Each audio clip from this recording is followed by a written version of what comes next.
you take the frozen mode. My internet connections. Yeah, we are live, folks. Dan has some internet issues. I think he's on the golf course in Pinehurst. Well, not on, but it's tough having internet there for good reason. They don't like distractions with golf. But all jokes aside, we are live here another day. And how the future's looking, Dad? It's mixed. Apple's back on the upswing, but nothing big. And there's a couple of big upgrades on price targets. I think someone put a $600 tag on Apple, Wedbush. With what logic? What's behind that? There's never logic behind it. I want to just put a $1,000 price target on it since I own it. Part of doing it, I think, is to get publicity. You know? Dan squared. There we go. We got two Dans. Salesforce. I'm good now. Here's my internet. Nice. Yeah, Salesforce. Another price target increase, 300. Do you see that meaning a good day for tech overall because of that? No, I don't think it has anything to do with it. But. Yeah, I know, but it's the sentiment around it. They had blowout earnings. CRM naturally comes to mind. All the tech stocks just come up. Right when I saw that, I was like, oh, so I'm figuring Google and Facebook are going to have good days. Well, yeah, there's no doubt. I kind of agree with Mike where Salesforce having such a strong quarter is just a reminder to the investors how strong tech is and how even during a pandemic. Oh, I agree with that totally. Yeah. But CRM Benioff set himself up beautifully. He's a genius. The way they structured throughout the pandemic and he's always great at being ahead of narratives, even though I get why he always is bashing on Facebook with Zuckerberg for his own PR purposes, but the guy's very smart and he's played the whole work from home thing very cleverly, even extending it the way he's announced it. So he knows how to play the game very well with the shareholders, as we saw again yesterday, and their numbers speak for themselves. Massive movement. It's insane. I mean, they're up almost 15% pre-market. That'll be a fun stock. What's kind of interesting is, they're not in the Dow till next week. So this big move doesn't get put into the Dow Jones. If it did, the Dow would probably be close to an all-time high. Well, maybe that'll help next week a bit. If anything, maybe still before it gets in the Dow, even with it up this big, that might lead to some more momentum. So that's something to think about. I don't know, but it had such a big move. It's hard to imagine it's just going to go straight up from here. It's going to be really interesting to see if that stock really rallies hard and closes up 18 to 20%, or if it ultimately only closes up 4% today. Neither one would shock me. It just I would say the latter though, because it's just I wish I still own that stock, but it's such a mature beast. It's hard to fathom a stock like Salesforce being up 20% at the end of the day. I mean, I get they had great earnings. But yeah, it's already up 15. So if the market's going to be strong today and rally, Salesforce is going to go with it. If the market's going to, be weak and ultimately end up fading, that's where I could see Salesforce losing a few bucks just right off the open here. But I don't know. Yeah, what do you think is going to happen today? Well, I'm not sure what happens with Salesforce. I mean, the move is there. It's very difficult to just go and buy it blindly if you don't own it. But these things tend to go in the same direction for 2 days or so after earnings. So we'll have to see. But the big volume stock today, which has completely surprised a lot of people, is NIO. This thing is through the roof again.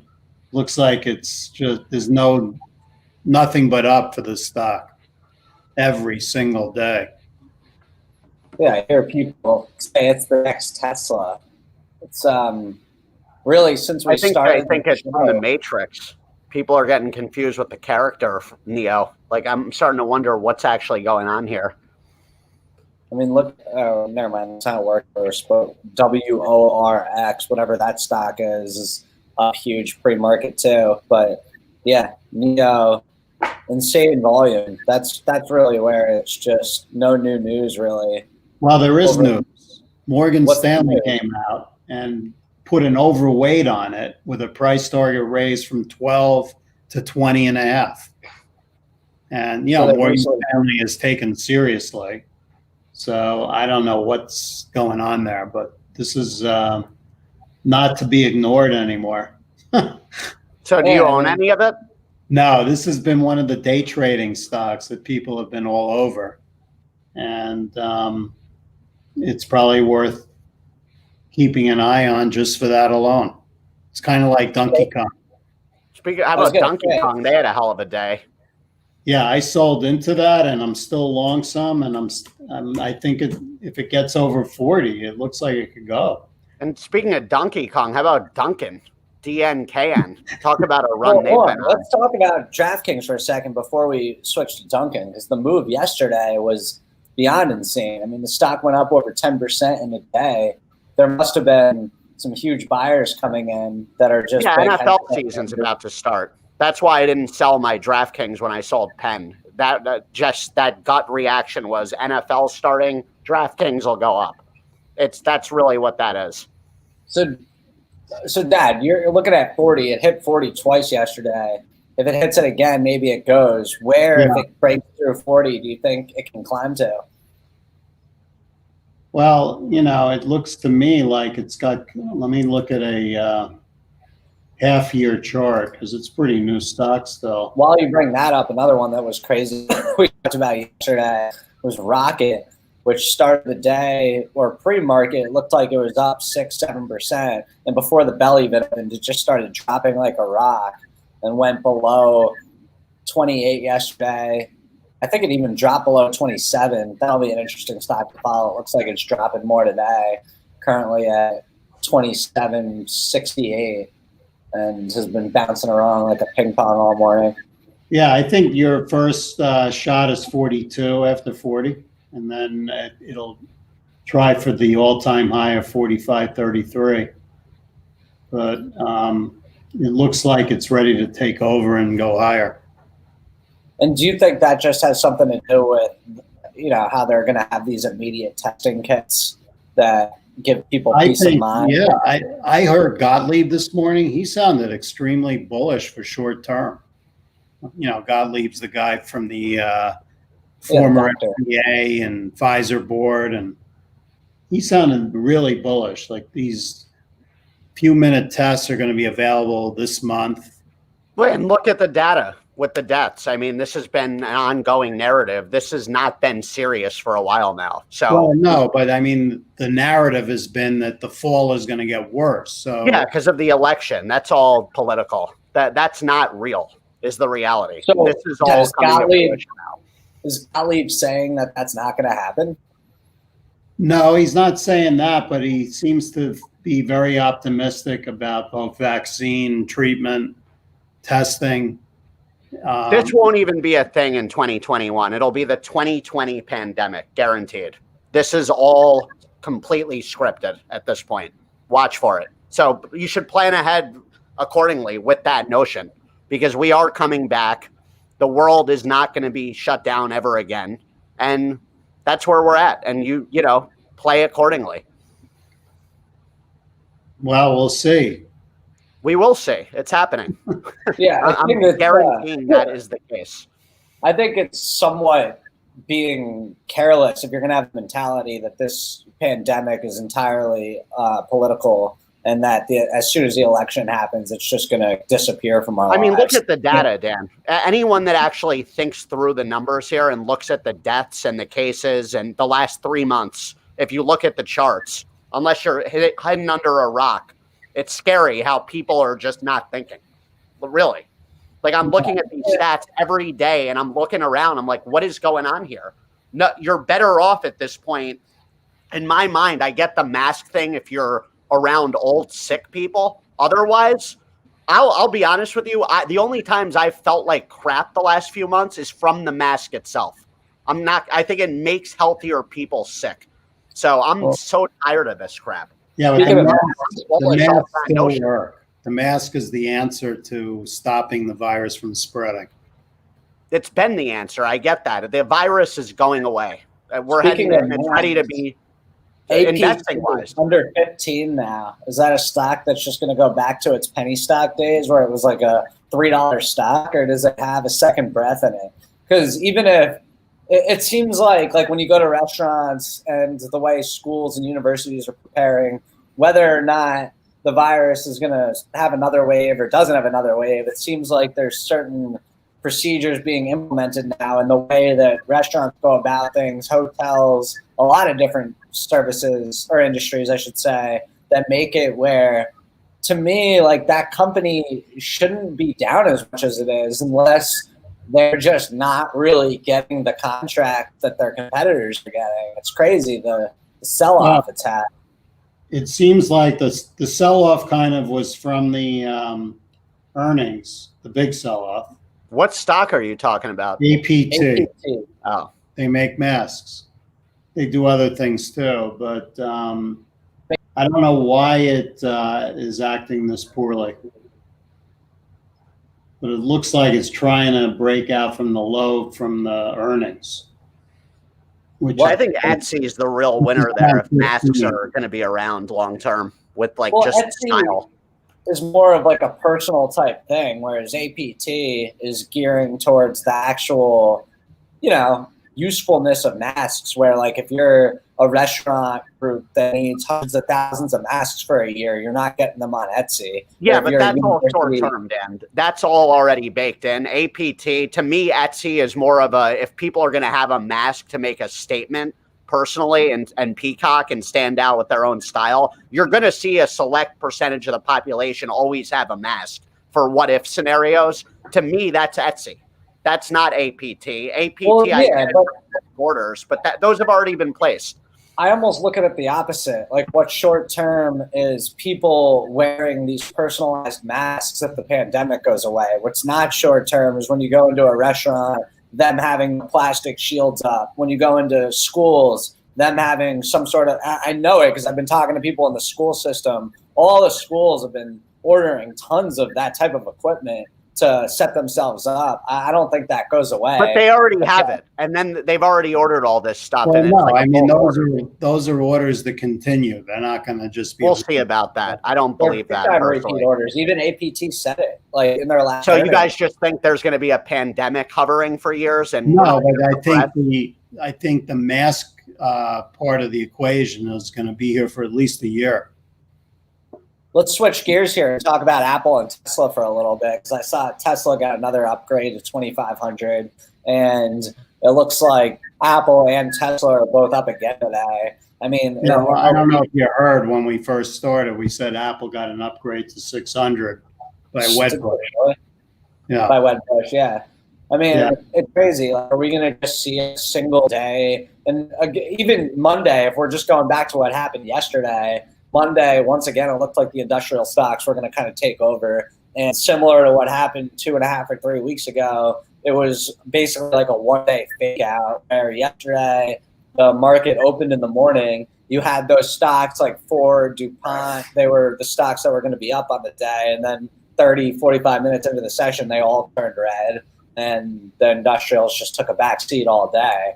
And that's what I continue to keep my eye on, because each time it seems like there's any breath of air for that industry in general, it seems really short-lived. And to me, if there is real data backing up the fact that we're getting back to normal and the pandemic's going away, and those stocks at some point are going to have more than a one-day rally. Curious to hear your thoughts. Yeah, I mean, this is the same conversation we've had, and you have to be patient with those names is what it comes down to. And be willing to take the pain until they do turn, or just wait till you miss the first leg. It's one or the other. And can't you almost make the argument that the first leg has already happened, and now it's just kind of like a consolidation period before either the second leg or before the first leg just proves to be not actually a first leg? There's no doubt you can make the case it hasn't moved as dramatically, but they're in uptrends, even though they're not doing great. They're just not in the uptrends that we're getting to expect, like the tech stocks. Yeah, and then where I get kind of worried when I look at those names is, everyone who's saying that the market's stretched so much right now is due for some sort of pullback, whether or not they're correct or they're not. If we do get like a 5 to 6% healthy pullback, are those names just going to get caught up into that and then just be right back down to where they started these first leg rallies? And, or will they kind of not actually see a pullback that the rest of the market does because they've been taking a back seat to this rally the whole time? Time will tell, as it always does. No one has a clue. For sure. It's all literally people just guessing stuff off of human nature and sentiment. These analysts, the upgrades, the downgrades, no one has any idea. That's really the reality. I've seen so much on both sides. It's like laughable to me. That's why I'm just creating my own knowledge. The guy with the biggest order knows which way that stock's going today. Great. That's a good point. And it does seem like the upgrades and downgrades sometimes happen almost after the moves where the analysts feel the need to catch up to what's already been happening. Yeah, I bought more Pinterest right after that downgrade for good reason. That made no sense. One name we haven't spoken about in a long time is remember the hot tub stock? Which is what? What is it? ESTG.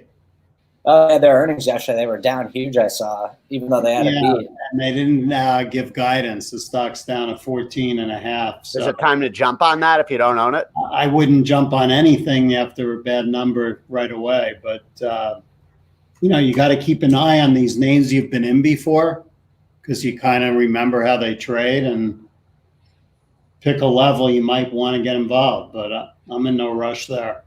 Yeah, PSTG in its heyday, I think when we were in Japan, was at 24 at one point. So that stock's fallen off. They just need me to jump back in it. Ever since I got out of that stock, they've just had terrible moves.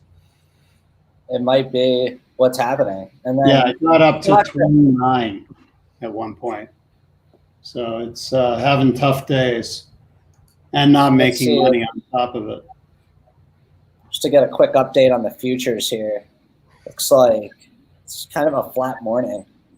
It's interesting because, we're on here every day and we're looking at the market each day, seeing if there's going to be some sort of dramatic move, when in reality... Powell's talking tomorrow, so there's a kind of like a holding pattern. So I've been seeing a lot of people bring up that, people have been kind of waiting for Powell to talk tomorrow. And then I ask myself, for what reason? What is he possibly going to say that's different? He's going to say the recovery is slow. He's going to say that they're willing to dive deep into the bag of tools and whatever it takes. What is it people are really waiting for? They want to see if he's willing to accept inflation and what they could do to inflate the market somewhat. I mean, they obviously are inflating the market just by having the dollar be weak, which we've talked about. That is a form of inflation. The question is, will they relax their motive to keep inflation intact? But we'll see. So that you think is that's what you're going to be listening for, is how they view it. That seems to be what the market's looking for, is that he's going to be okay with some inflation. Which he will be. Because, the big fight has been deflation over the last few years. And if you're willing to allow inflation on top of it, that gives it more of a fight. It's just a great time to keep leveling into Bitcoin. Anytime you're hearing inflation, deflation, the Fed printing money, crypto. What is crypto doing today? I mean, Bitcoin's trading at 11,300. So it's dropped off a good 1,000 points. Yeah, good time to buy a little more. I'll be doing that today. Bitcoin, gold, silver, they all feel like they've kind of been in this. I'm buying more Bitcoin anytime it dips. That's my thing. I mean, I know Money there's in the bank, baby. A lot of people are making big predictions right now on the price of silver, gold, Bitcoin obviously goes with that. So that'll be interesting. It's almost like gold, silver, and Bitcoin, if they break out, you almost think that means the market's going to go down. It's tough to imagine everything going up together, even though that was happening for a little. Something needs to take a back seat if like something else, like, you know what I mean? It doesn't really make sense in my mind. Well, when you have so much money printed, it has to go somewhere. So at the end of the day, it doesn't necessarily have to work like that. Yeah, I guess you could just see a complete asset inflation in every aspect, where housing, stocks, commodities. Yeah. Why not? By the way, back to Neo and DraftKings, they both saw a lot of call activity yesterday. Big volume on the calls. Seems to be a trend lately. When that happens, these stocks seem to get a lot of buying power. Yeah, I mean, you got like the Nigerian brothers that come up. What'd you say, Mike? Just a lot of losers last few months that have been on the short end of the stick. Yeah, I think people who play the market short have such tight strategies where they're only allowing for like 4 to 5 point losses to try and position themselves for like a greater fall. Because I know a handful of them, they definitely do it in a way where they're missing out on these rallies, but they're not like losing a lot of money by playing the market to the downside. They're setting themselves up for if it does turn or when it does turn, they're in for it, which is just an interesting strategy. Because yeah, I think it's not I don't really get that personally, but hey, to each their own. Seriously. So what are you guys looking at today? I'm going to swing trade Zillow again. I'm really annoyed at myself yesterday when it dipped to 80. I was about to throw the kitchen sink at it and got caught up. And then sure enough, went right back up to 83. It's just so obvious what that thing does. And it, like you were saying, Dan, it's usually low volume. It gives you time to blink. Most of these stocks that move like that are doing it like in a heartbeat. That stock just moves slowly, methodically, intraday though. It'll like bounce around 3 to 4 points. It's remarkable. Yeah, them and Fiverr both trade on really low volume, which is nice, but it's also almost scary because at any point, if there's like a really big seller or buyer that comes in, it's just going to throw that stock for a wrench. Hopefully the big person ends up being a buyer. Like if someone, well, even if both those stocks though, it's a great buying opportunity. If it's a big fall, it's like great, jump on more of it and hold it. Because it's going to do is go back up and hit new highs at some point. Yeah, I was I did 2 big trades yesterday. I bought and sold DKNG, and I bought and sold Microsoft. Microsoft had such a classic pennant chart yesterday, where a stock moves up and then consolidates at the top of that move up for a period of time, and then broke out on the upside. And if you caught that breakout, you were rewarded in the aftermarket. That stock traded over 118 218 in the aftermarket. And it's been really consolidating for the last couple of weeks up here. And I think Microsoft is going to break into new high territories today. And that stock could be in the low 220s very quickly. I feel like the shift from Apple to Microsoft. Well, and Google. Look at how Google's been acting. Well, Google is kind of in its own world. I kind of put Apple and Microsoft together. And a lot of people who own Apple own Microsoft. And I think it just feels to me like Microsoft is setting up for another move up here.